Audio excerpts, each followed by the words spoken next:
नमस्कार साथियों, मैं एडवोकेट विनय पांडे प्रयागराज। दोस्तों, मैं आप लोगों को बताना चाहता हूं कि ईडब्ल्यूएस का केस अब बहुत कम दिन बचा है, 90 दिन में।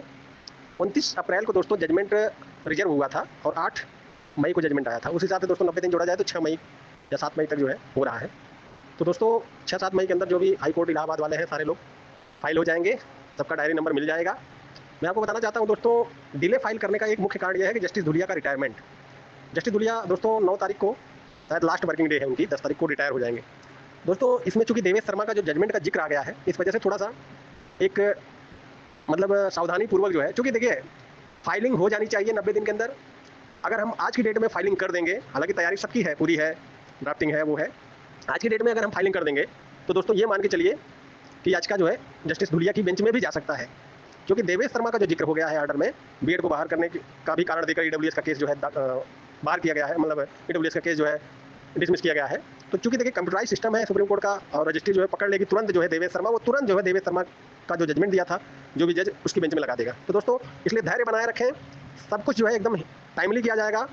और इलाहाबाद हाई कोर्ट में जो भी लोग थे सभी लोग यथाशीघ्र जुड़ जाए, अन्यथा कल की डेट में अगर सुप्रीम कोर्ट में ये कहा कि आप तय समय पर नहीं आए थे और खारिज कर दिया आपकी याचिका, तो फिर जो है आप उसके भुक्तभोगी हो जाएंगे।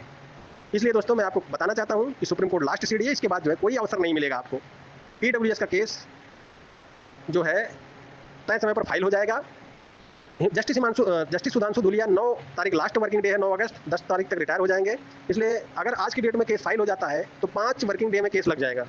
और 5 वर्किंग डे में अगर लग जाएगा, चूंकि इस समय सुप्रीम कोर्ट बहुत फास्ट है, तो दोस्तों 5 वर्किंग डे में अगर केस लग जाएगा तो उस स्थिति में अगर धुलिया के बेंच में चला जाएगा तो 1 मिनट में खारिज हो जाएगा केस। इसलिए आप ये मान के चलिए कि ऐसा रणनीति बनाया जाए कि ताकि जो है ये केस जो है धुलिया के रिटायरमेंट के बाद ही कोर्ट में जाए। फिलहाल तो दोस्तों जैसी सूचना रहेंगी मैं आपको देता रहूंगा। 69,000 शिक्षक भर्ती का केस जो है आगे चलकर बंच होगा मेन मैटर में, आरक्षण वाले में। हालांकि आरक्षण वाला मामला जो है दोस्तों तमाम बार ऑर्डर हुआ है, टॉप 2 में भी केस रखने का ऑर्डर हुआ है, लेकिन सुनवाई नहीं हो पाई। इस बार भी कहा गया है कि जो रिस्पोंडेंट है सबको कॉपी सर्व कर दिया जाए, जिनको कॉपी सर्व नहीं हुई है ऑर्डर में आया आरक्षण वाले मामले में।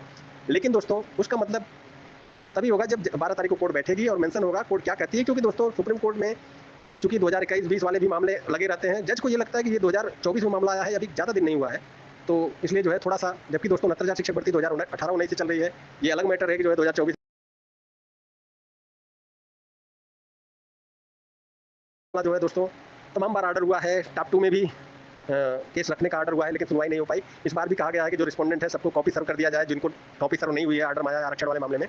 लेकिन दोस्तों उसका मतलब तभी होगा जब 12 तारीख को कोर्ट बैठेगी और मेंशन होगा कोर्ट क्या कहती है। क्योंकि दोस्तों सुप्रीम कोर्ट में चूंकि 2021-20 वाले भी मामले लगे रहते हैं, जज को ये लगता है कि ये 2024 में मामला आया है, अभी ज़्यादा दिन नहीं हुआ है, तो इसलिए जो है थोड़ा सा, जबकि दोस्तों 69,000 शिक्षक भर्ती 2018-19 से चल रही है, ये अलग मैटर है कि जो है 2024 में आरक्षण का मैटर सुप्रीम कोर्ट गया है।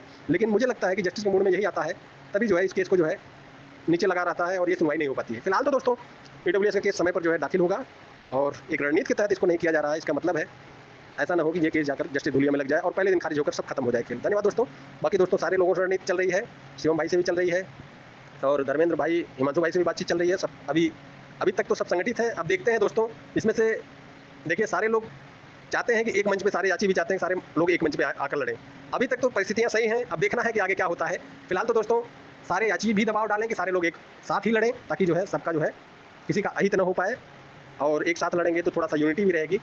और दोस्तों निश्चित रूप से केस में बहुत कुछ जो है डीबी ने जो है बना दिया है, बस सेलेक्ट लिस्ट चैलेंज ना होने के कारण जो है दोस्तों ये केस खारिज हुआ है। बाकी तो जो बीएड वाला मामला है, ये तो अगर 69,000 में एक भी बीएडधारी नौकरी करेगा तो सारे लोग नौकरी करेंगे, इतना मान के चलिए।